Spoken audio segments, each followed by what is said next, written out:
Good afternoon, goedemiddag, leuk dat u kijkt. Thanks for watching the Erasmus Alumni Lectures event, a monthly get-together of alumni and researchers of Erasmus University.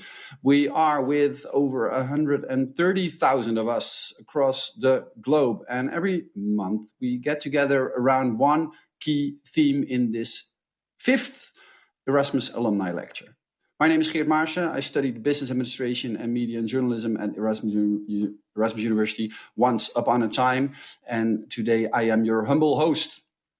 Your humble host in guiding you past 3 lectures centered around one theme. And this theme is, I think, next to climate change and obviously COVID-19 at the moment, one of the most talked about issues of the 21st century.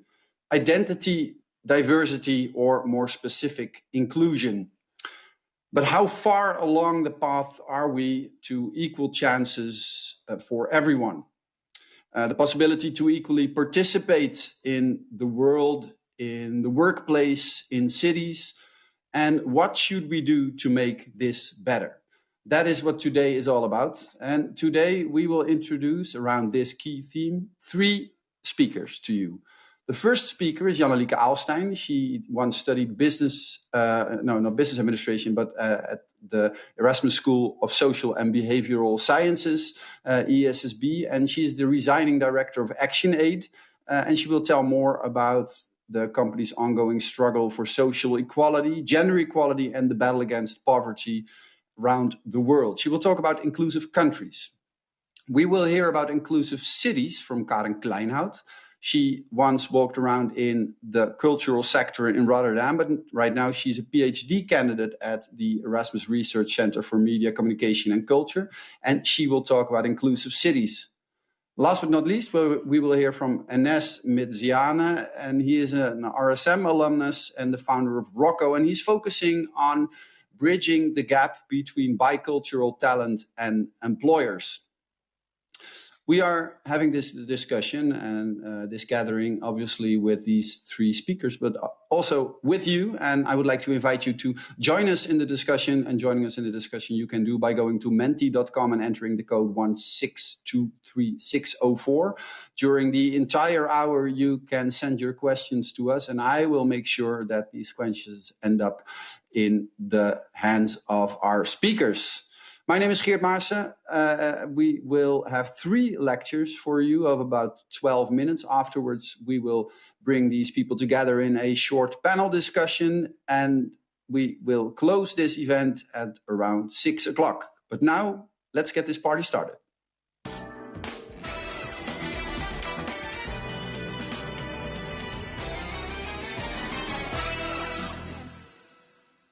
Our first speaker studied public administration at the ESSB, and she is now the resigning director of ActionAid. And ActionAid focuses on equality and struggles for social equality, gender equality around the world. We will hear a talk on inclusive countries from Jannelieke Aalstein.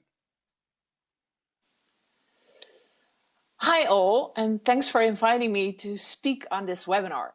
Today, I will share some insights with you on inclusive countries. Inclusion, building bridges, and empowerment have been at the core of my focus and work. The more specific context for telling you about inclusive countries today is my last job being the director for ActionAid in the Netherlands, a human rights organization, as Geert already mentioned, working worldwide on social justice, gender equality, and poverty eradication. ActionAid works with communities, people's organizations, social movements, networks, and other allies to strengthen the capacity and agency of people living in poverty and exclusion, especially women, to assert their rights, truly seeking to shift and transform power. Because exclusion isn't a quick fix problem. Real change takes time and sustainable transformation. There are really big differences, to my opinion, between inclusive countries, inclusive cities, and companies. But being more inclusive tomorrow always starts by acknowledging we aren't today. And in the end, being inclusive, or at least wanting to be inclusive, always comes from the same principles, to my opinion. I hope I can share my thoughts on this with you in the next 10 minutes. In any society, relations are hierarchically structured, with different social groups having different access to power and status. Within and between these social groups, there will be exclusion from and unequal access to and control over resources and abilities to claim rights. Unequal control over people's own lives, and exclusion from and unequal roles and responsibilities. In the worst case, this leads to real social exclusion, the outcome of the multiple human rights violations a social group experiences. And this social exclusion is the reality for a majority of people, excluded from the resources and benefits they need to survive and to live with dignity. Exclusion takes place on the basis of gender, race, class, caste, ethnicity, religion, sexual orientation, and a range of other social relations. Within each of the excluded social groups, women are generally further marginalized because of patriarchism and existing gender power relations which privilege men and subordinate women. So, for example, in a poor community, a poor man will still be able to access land, whereas a poor woman will be denied land because women as a group are not seen as holders of property, but as property of men. This is why ActionAid focuses specifically on women, as you can see in this clip I would like to share with you all. So please start my first clip. Women and girls often suffer the most in humanitarian emergencies. Typically, more women than men are killed in sudden disasters, and violence against women and girls increases. Their voices and needs are often overlooked because they are less likely to be in positions of power than men. But women play vital roles in crises, bringing a range of skills, resources, and experience. When women are empowered, their whole community recovers faster. That's why, when disaster strikes, ActionAid does things differently. We work with local women and girls to provide support and help save lives. In the long term, we train women in leadership so they can take charge in their communities in times of crisis and beyond.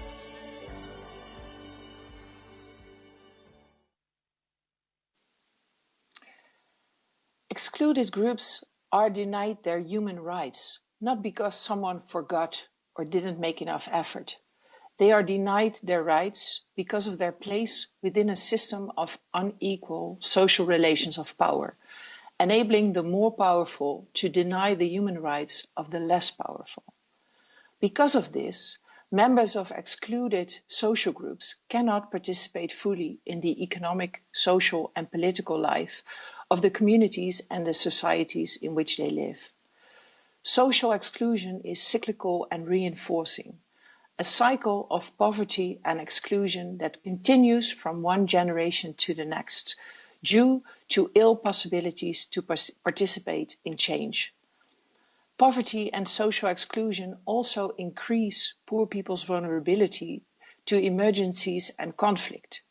The housing and the land they occupy are often most vulnerable to flooding, fires, and landslides. So when disaster hits, they are generally worst affected and the last to get help. They also do not have the resources to recover from the disasters themselves. So the cycle continues, sliding further and further into poverty and social exclusion. And because of their place in society, excluded people also take no part in planning and decision-making after emergencies and conflict. So that means their rights, needs, and demands are overlooked again and again. But the cycle of social exclusion can be broken.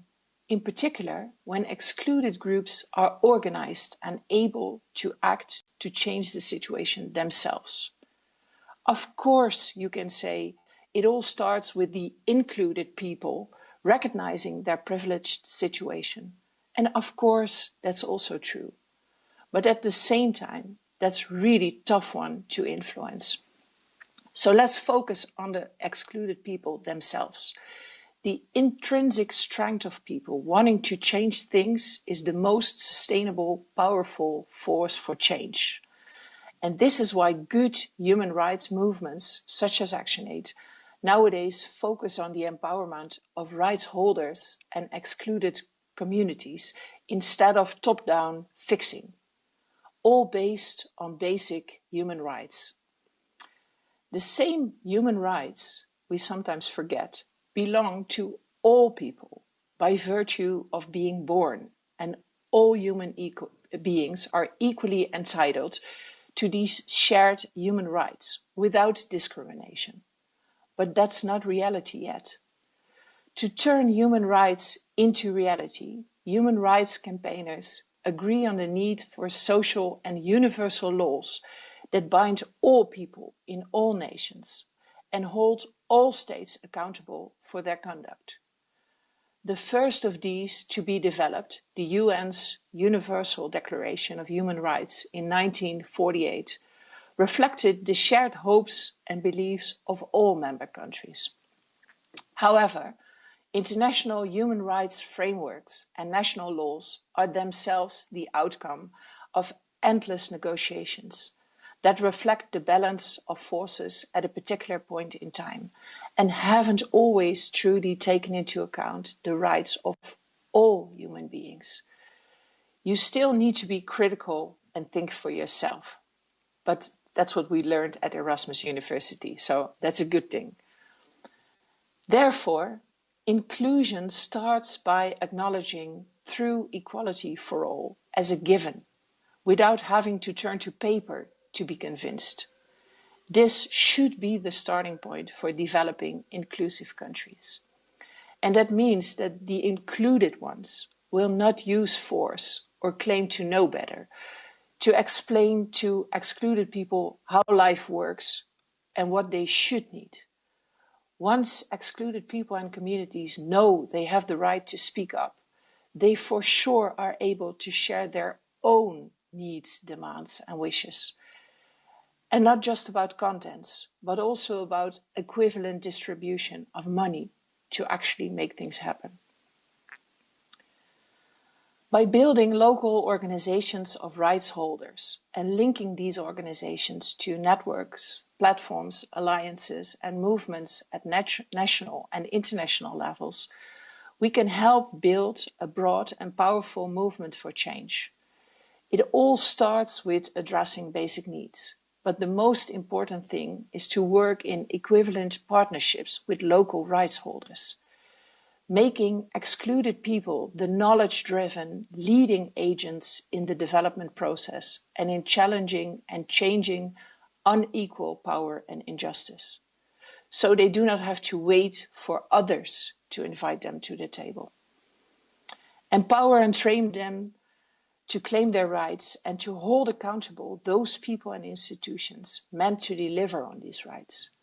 Help them organize, build capacity, develop rights awareness, become conscious of their marginal position and of their human rights, and meet their most basic needs to enable them to advocate to their rights. Campaign alongside rights holders for structural change and act in solidarity, mobilize others in civil society to align to the rights struggles of excluded people. When doing so, it's still not easy, but we can change systems in the long run. To end my presentation, I would like to say, real change takes time. Taking a shortcut can get you somewhere fast, but it leaves the next generation to circle back and address changes that were left undone. Just take a look closer to home and see our Dutch Black Lives Matter movement and all discussions about women quota and you will understand what I mean. It's not just poorer countries that aren't inclusive to all yet. But the need to play the long game is no excuse for not trying. We can't fix inclusion as a last point on the agenda. We have to be focused on it during all steps of a process. From our perspective, that means know your privileges, challenge yourself every day to truly be focused on equality and being open-minded. Invite excluded groups to the table and don't think you know better just because you belong to the included ones. Thank you for listening.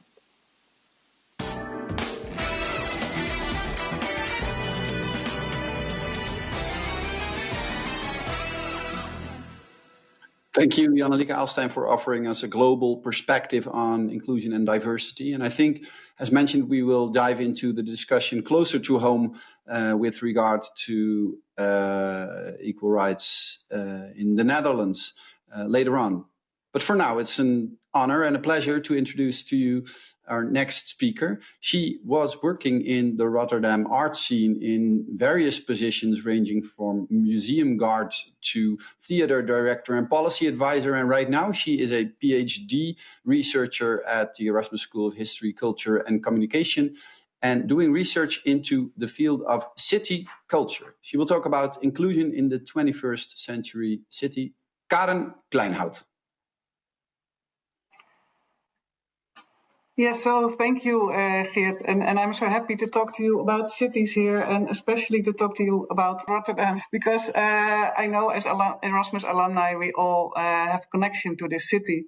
And it's also the city where I live and work. As Geert said, I've been working in the local art scene. And then about 5 years ago, I decided to do a research master at Erasmus because I wanted to make a connection between the knowledge and network of the university and that of the city. So that's what I'm doing now.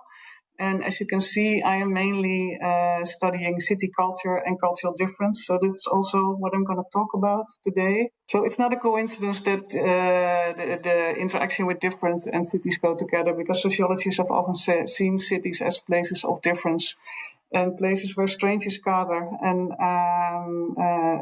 Iris Marion Young also builds upon this idea with this quote, and I'll give you some time to read this.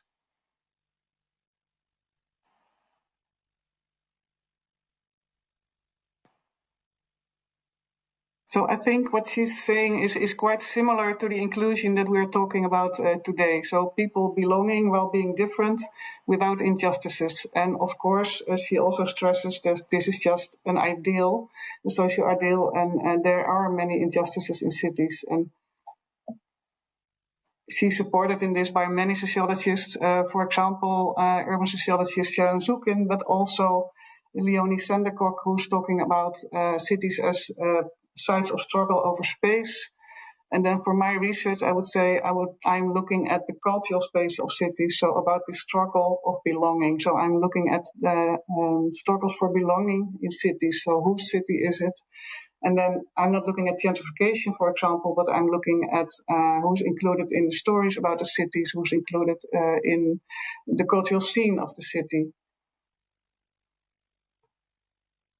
So for today, I'm going to give you 3 snippets of my research with examples about city culture and inclusion.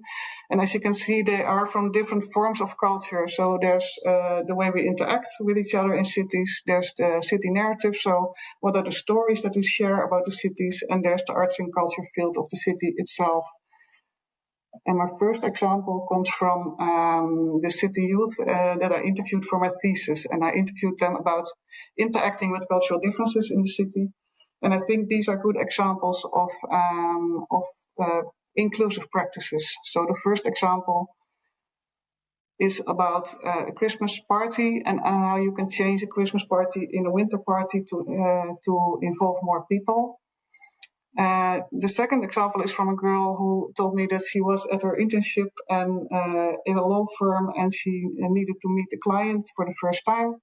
So she approached the client and then found out that he didn't want to shake her hand. And so then she said, how can I greet you?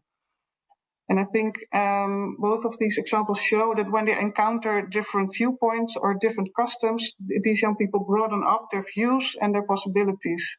So they extend the views and possibilities. And so if we want to celebrate, how can we celebrate in a way that everyone feels included and invited? If we want to greet each other, how can we greet each other in a way that everyone feels comfortable? So these inclusive practices show a broadening up of possible viewpoints and of forms of interaction. So the second example, and this is about city narratives, and it comes from my research on the political programs that I studied. In 2018, there were elections in the different cities at that moment, and I looked at how these programs talk about culture. And then one of the things that I found was that every city has its own narrative, and they are very specific, and you can find them in almost all political programs. And you can also find them in the municipality websites, for example. And I will tell you something about the narratives of Dordrecht and Rotterdam, because they are quite different. So in Dordrecht, the narrative is very much about history. This is a very historical city, and we're proud of our history. In Rotterdam, when we talk about history, it starts with World War II and then Reconstruction after that. And so in Dordrecht, you read that they say we're oriented towards the future, and in Rotterdam they say we already live in this future.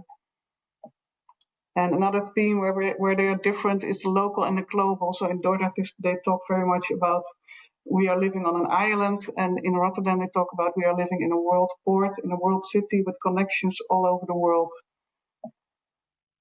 And the last difference in these narratives of cities, you can read here two quotes that are connected to continuity and change.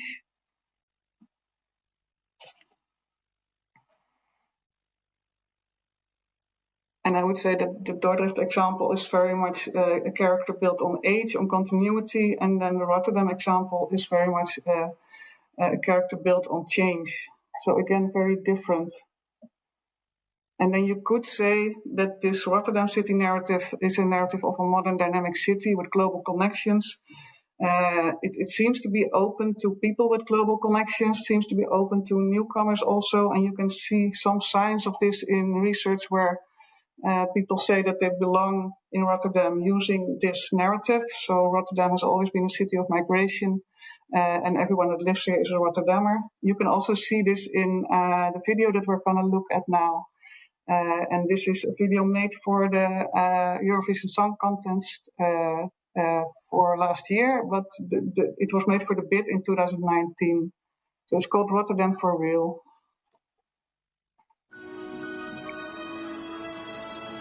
Rotterdam for real. When it comes to our city, there's no way to sum it up. She's a muse. She's a vibe. Welcome to Rotterdam.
your world is changing, becoming more beautiful day by day, remember that you can trust your instincts and innovate in a natural kind of way. For real, Rotterdam, make it happen.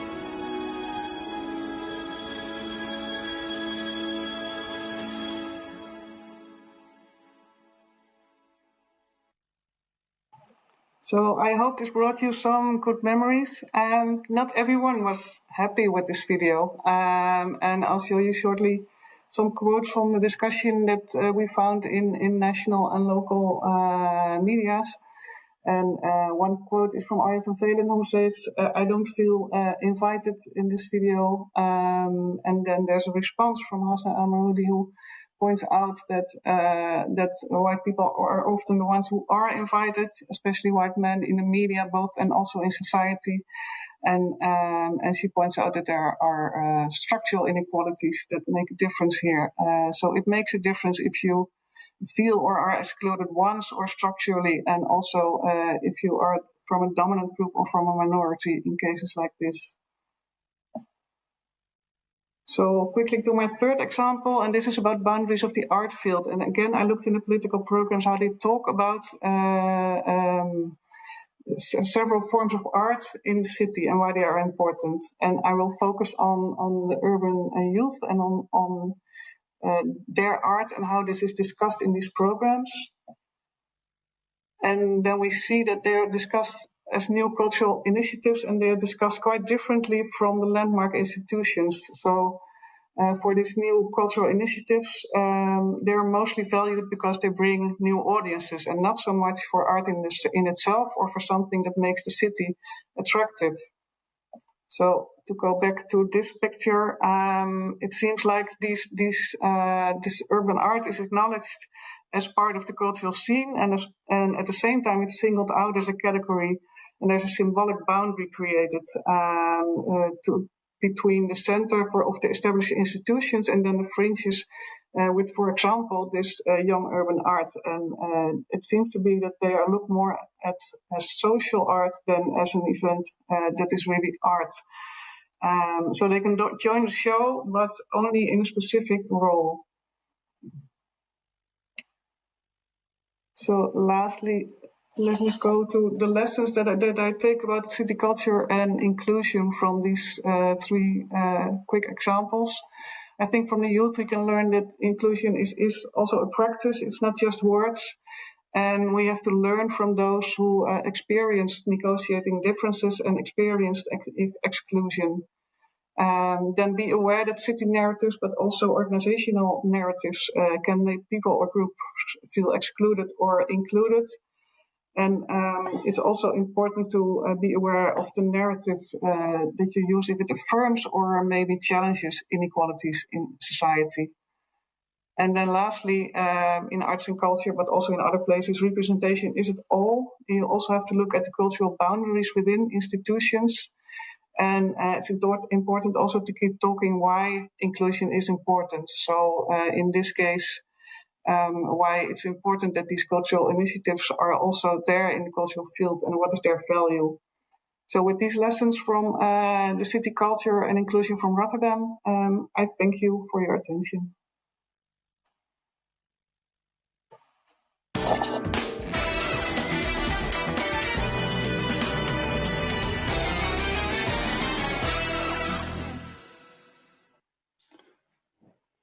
Thank you, Karen Kleinhout, and thanks for handing in your questions. We will make sure they end up with our speakers in the panel discussion later on. Right now, we're going to our third speaker, Anas Meziane. He is a former student at the Rotterdam School of Management and the founder of Rocco, an organization that tries to bring together the bicultural talent in the Netherlands and employers. And he will talk about the challenges that are faced on the road doing this and about the solutions that might lay ahead.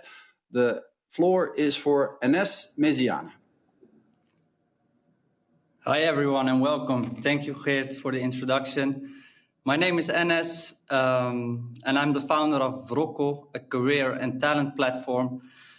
So for those of you who are like me, born and raised in Rotterdam, and experienced living and raising in Rotterdam, you might know what Vroko means. Vroko is actually Surinames for werken, for working. And I think it's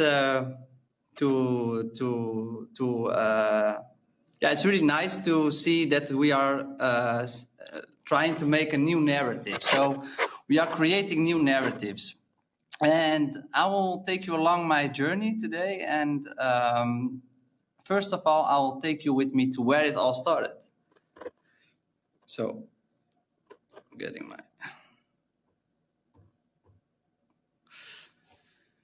So, you all know this one, right? The I will statement. This was me in 2014, studying at the RSM, Global Business and Stakeholder Management. And my statement was, I will be what I can be. Actually, I wanted to state, I will be what I want to be, but that sounded a bit too cocky. So, studying at RSM, my goal was to have a diploma, have a degree, and go out there and be what I can be. But being bicultural, for me, in this instance, being raised between the Dutch and Moroccan society, and the Dutch and the Islamic norms and values, it also meant that I was shifting between different worlds. This is what my other world looked like. This is not me, but this could be me. My grandfather came here in the 1960s, 1963 to be specific, as a labor migrant, not an expat as it is called today, but a labor migrant to Netherlands. From Morocco, he came to the Netherlands. And he worked his ass off, excuse me for my language, in the Rotterdam harbor.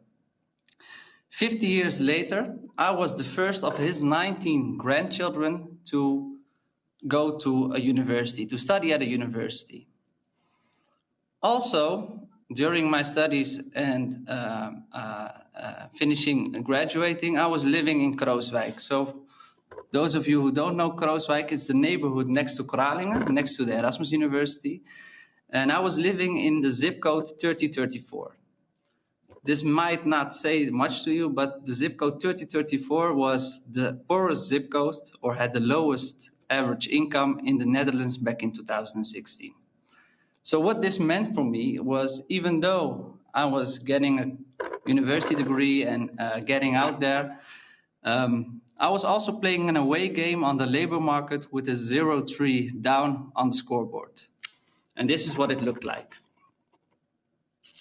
Oh.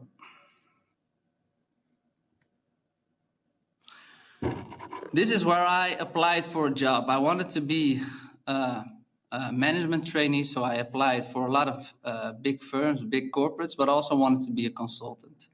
It took me 26 applications, almost a year, to get a job at an employer that wasn't even on my dream list or target list for employers, but I had a good time in the end, PostNL. Unfortunately, my story is not a story in itself. This is what youth unemployment looks like in the Netherlands. So the graphic to the left, you can see a difference between youth with and without a migration background. The numbers in unemployment are almost double. On the graphic right, so the graphic left is overall without consideration of education level, but the graph right shows the unemployment of HBO students or college students a year and a half after they graduate. And what you can see is that the light blue bars, they represent the talents with a non-Western migration background, regarding to the dark blue tables that are representing the talents without a migration background. And you can see that in some specific sectors, the unemployment between these two talents or these two groups that were both born and raised mostly in the Netherlands that there is a difference between even in some cases of 3 times the unemployment rate. Right? So where does this all come from, and what is the background of this? Well, you all might know the Bermuda Triangle. It's an imaginary triangle on the western side of the Atlantic Ocean. And I use this metaphor to describe the journey that a lot of bicultural talents face when they graduate. Namely, so the Bermuda Triangle is known for the fact that a lot of ships and planes get lost or get lost of the radars, or sometimes sink and never or disappear. And in the case of bicultural talent, they check in with the right documents at Schiphol. They go on the plane to their dream destination, and somewhere along the way, sooner or later, they fly over the Bermuda Triangle. And how does this Bermuda Triangle looks like? Well, first of all, they lack network. And with network, I mean wheelbarrows, so kruiwagens in Dutch, people that can introduce you at employers. Hey, I know this guy, he's looking for a job. Maybe you want to get a cup of coffee with him. And snow sweepers, people that can help you during those hard times you're going for your first job. Second and third ones are skills. So what you see is that a lot of bicultural talent, they miss kind of skill set, specifically job application skills and self-awareness. Being the first in your family that is pursuing this dream or this higher education segment means you're always kind of a strange duck in the vreemde eend in de bijt, as we say in Dutch. And you don't find people to like discuss with you, this is what I'm thinking about, this is where I want to go, these are my ambitions. But it's also labor market awareness in the sense that you have a lack of role models in which you can identify yourself, and a misfit between a living world and the labor market. So that's one side of the coin. The other side of the coin is that there are exclusion mechanisms on the labor market, blind spots and unconscious biases among employers. So what does it mean to be living between two cultures, to switch in social norms and values and value systems? A lot of employers don't have, or recruiters that don't have that baggage can't identify it with those people. And what we also see is that a lot of employers have a homogeneous network and not being able to reach and attract bicultural talent.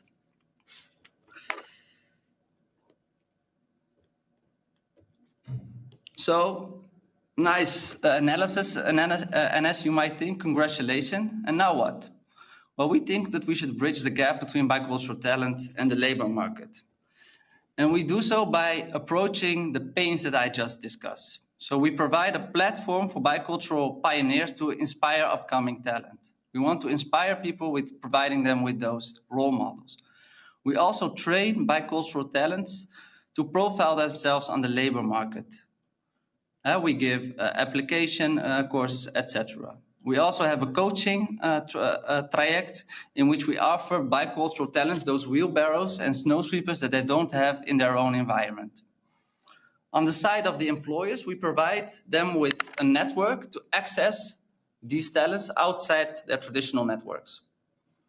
We also find it very much important to create more awareness about cultural identities, about what does it mean to be living between two cultures, and finding your way on the Dutch labor market, but also in Dutch society in a broader sense.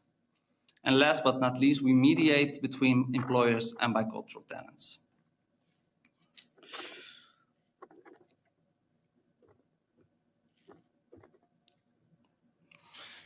So one thing we provide are our matties.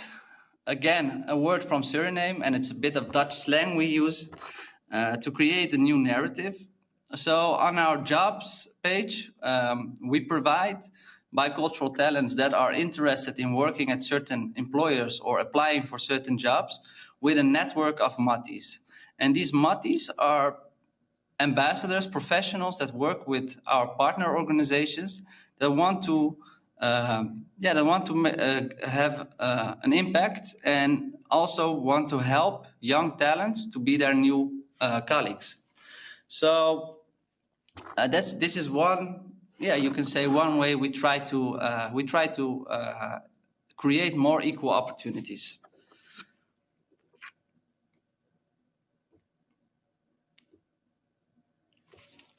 And of course, we are not working on ourselves. We work with mostly great and big corporates that also feel the necessity to do something about this issue. They want to create more equal opportunities. They want to have a more diverse labor force. There are some employers among these that literally say to me, like, look, we are situated in Rotterdam. We have a head office in Amsterdam. And we see two different societies, the society within our walls and the society outside of our walls. And if you realize that in Rotterdam, a city that we spoke, that the previous people spoke about, Rotterdam is a city of minorities. 52% of the people living in Rotterdam have a bicultural background. So it's unexplainable, not only to your customers, but also to your stakeholders, to your employers, to the rest of the world, that these people aren't finding their way to your company as an employer. So we work with a series of big corporates. Together, we try to fix this and create more equal opportunities. Well, guys, this was my presentation. If you want to learn more about Wrocko, please visit our website. It's www.wrocko.nl, or reach out to me on LinkedIn, Instagram, and you can also follow us on YouTube. Thank you very much for your attention, and I would love to answer your questions if there are still questions.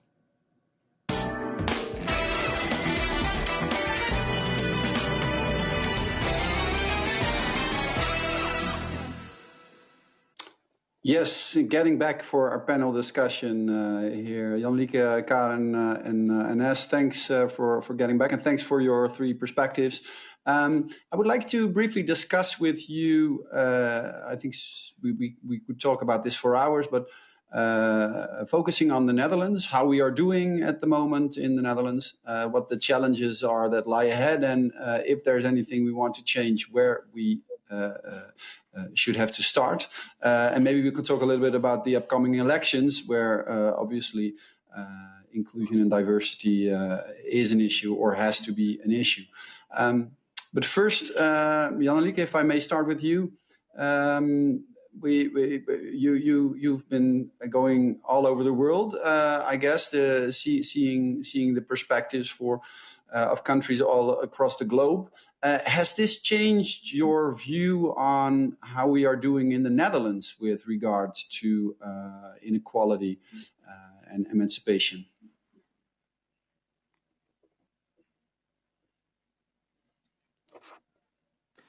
My mic was off. Yeah, I think it has. If you don't travel the world, I think to some extent you think we are there in the Netherlands, and other countries aren't. But I can give you some examples. For example, the country of Rwanda, which is far more equal for men and women than we are. So I think it's always good to add new perspectives to your own vision. And I think the most important thing for us to remember is being equal starts in the middle. And I think we're not really good at that at the moment. We never start in the middle. We start at either one of the ends. And that's my biggest fear for the upcoming elections, that we're going to do that again and call everything black or white. But equal is never black or white. You're talking about the polarization of the discussion with regard to inequality and institutional racism, sexism, emancipation. So this would you, Nes and Karen, acknowledge this is not? Is this necessarily not a good thing? Talking about it in extremes, Nes, if I may start with you.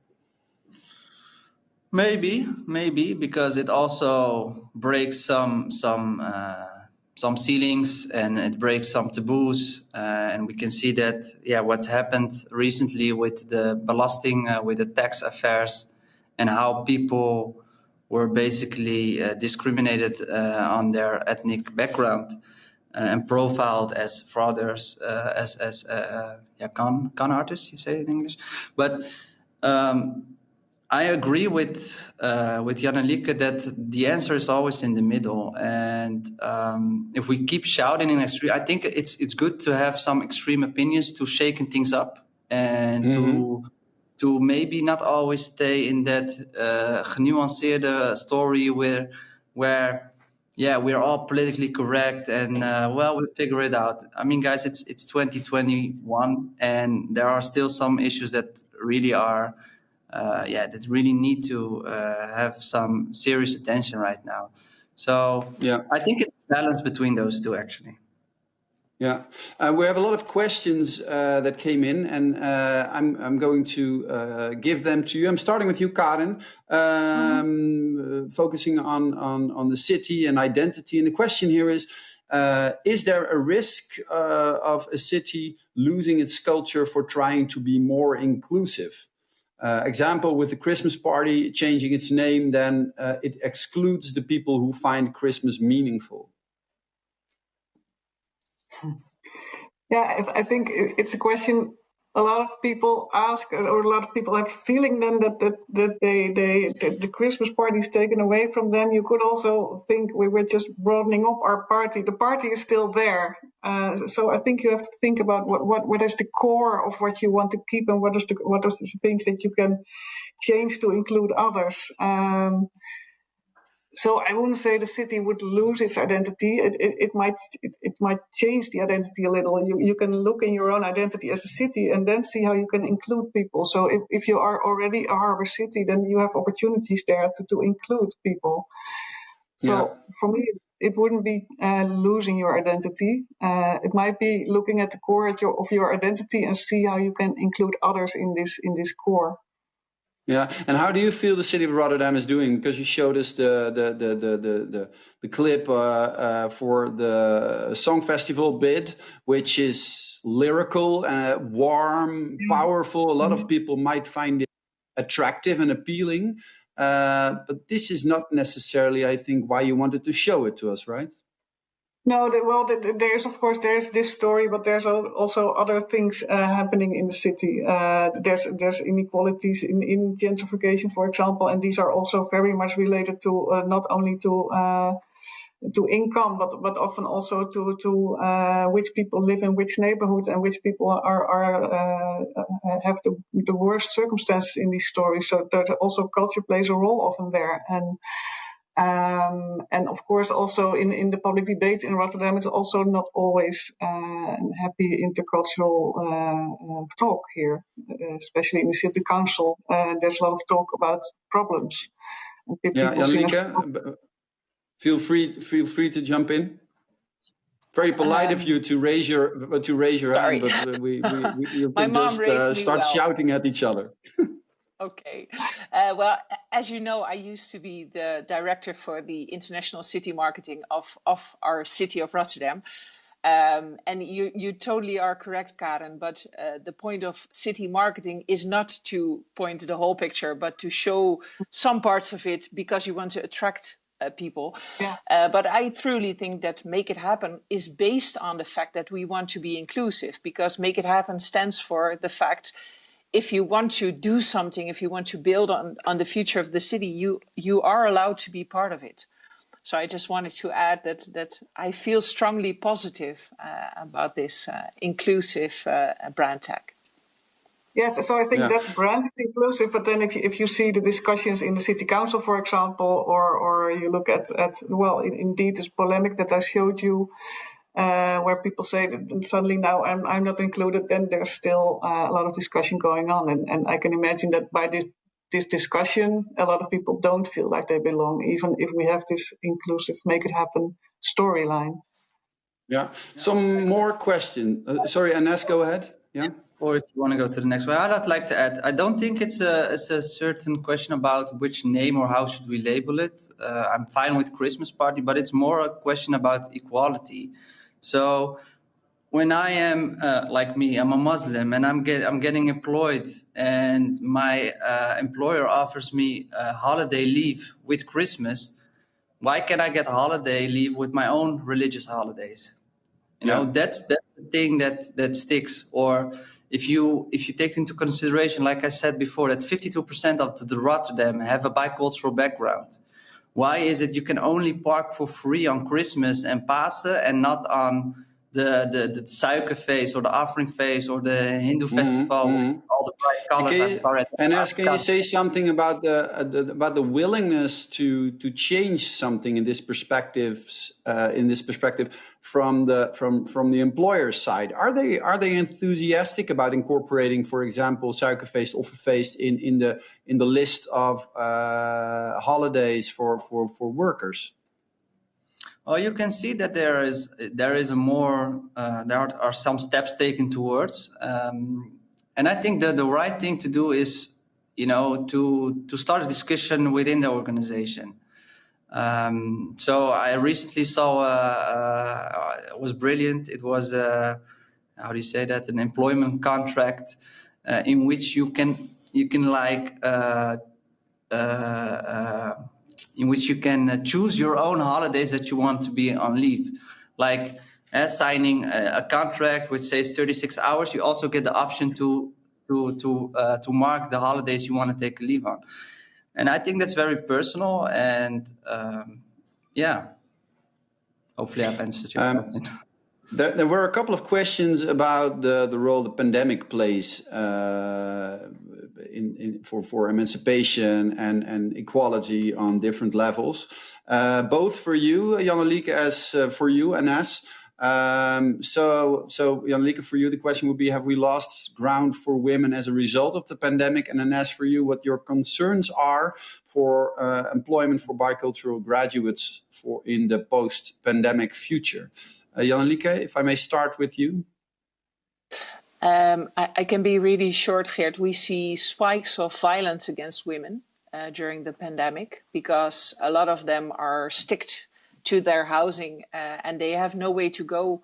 And a lot of the places they would go to for help are closed because of the pandemic. So we see spikes of in India, for example, 900% extra violence against women, which is terrible. So our first focus should be on fixing that. But in saying that, we can also use this pandemic as an opportunity to rebuild better than we are now. But I can imagine in terms of problems. In terms of problems, that we are only just seeing the tip of the iceberg yet, right? Yes. Yeah. And how would you say that is for diversity on the work floor and the possibilities for people with a bicultural background to make a career in the next years or decade? Well, unfortunately, you see that ethnic background is correlated with economic and social status and welfare. So what you see is that during this pandemic, the inequalities are more obvious. People that don't have money for extra tutoring for their children. People don't have enough space in their homes to provide everyone with a silent workplace to study. Cultural families more often have more family members. So you see that this also plays a role in how this pandemic enforces even more the inequalities that are already there. On the other hand, I'm also optimistic because it was also Black Lives Matter during the pandemic that made us more aware, and that kind of had a snowball effect. Sorry for my Dutch. For this whole topic. And I think that sneeuwbal effect, vreemde eend in de bijt, kruiwagens. We hear a lot of Dutch. But sorry, you were finishing Anas with an optimistic note with regards to this theme. Yeah, so inequalities are more now on the surface, but I also feel that there is more sense of urgency and more awareness, not enough yet, because of this pandemic. Yeah. Jan-Lieke, question for you. How can we make sure that the fight for women in developing countries stays front of mind when we are all focused on our own local concerns in this time of global crisis? Is it true that you feel that we are staying more inside our bubble, and would this be a possible damage for the emancipation of people across the globe? As I have experienced over the last year, that the pandemic actually made us more aware of the interconnection between countries. So I see that a lot of people are actually more focused on the fact that they know we are connected to the rest of the world. So if we start vaccinating in Europe and we don't vaccinate in Africa, for example, we will not survive this virus or will not overcome it. So to my opinion, I'm not that concerned. What you do see is that less people spend their money at this time, at this moment in time, to help others. But that doesn't mean they are not focused on their story. And luckily, there's a lot of budget within the EU and within our own government to do extra things now. Karen, if you already briefly touched upon the subject of elections and the way political parties talk about diversity and inclusion. We have elections coming up in a month, and next year there are also local elections. With regard to inclusion, what are the discussions you see opening up in the last weeks before the election, and what do you hope will be the key themes with regard to inclusivity? Yeah, I think the discussion you see now are still a lot Corona related. So it's a lot about how do we keep the cultural sector alive, but also I think this discussion is also. Also in this discussion, you see these inequalities. So you have the larger institutions, and they get a bit more attention, especially from the beginning, to stay alive. And then the smaller artists or these new initiatives have a harder time now because they don't have work, and it's harder for them to keep existing. So I feel a lot of worry in the sector itself of who will be still alive after this year. So who will still be there, and maybe artists will be working in other places. So it's also insecure now that I think this will be a large conversation. How can we make sure that also these smaller initiatives keep existing and keep getting chances? Yeah, thanks for getting that on top of mind. Ines and Jan-Lieke, one last question for you both. With regard to these elections, what would you hope for to happen with regard to inclusion and diversity, and how would the Netherlands become a more equal and a more inclusive country after the elections? Ines? Well, what I find positive and also dangerous at the same time is that you see now more bicultural electees or nominees on the list of parties, and on some parties they are listed pretty high. But you also hear a lot of stories about that they can't have their own voice or can't really represent what they want to represent. So I hope that more bicultural people will get into the parliament, but I really hope also that they get the space and opportunity to start discussions that are not maybe always in line with the party disciplines, and to really have the space to be themselves and to express what they want to express. Yeah. Jan-Lieke, if we want gender equality in the Netherlands to be better in the next years, what should we vote for? Free daycare, quota within big companies and public organizations? I thought you were going to ask me to give a voting advice, which Yeah. I for sure will not do. But I think you should vote on any of the parties that realize themselves that change takes time. There are no easy fixes. So if you read the political parties' election campaigning thingies, you should look for words like, we will work on it. We truly believe the future can be different and more equal, but it takes time to get there. Don't trust the ones that say we'll fix it in a year, because it's impossible to fix it in a year. So that would be my advice.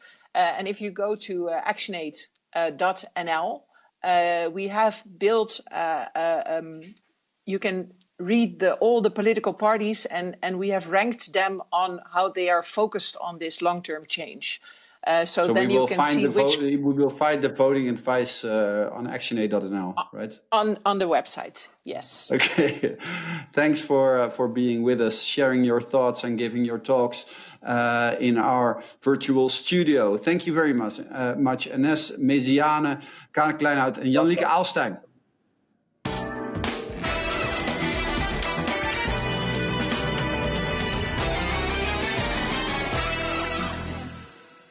And thank you for watching and being with us and handing in these fantastic questions via menti.com.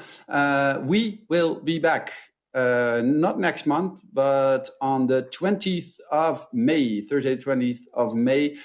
Stay tuned for more details on the lineup and time.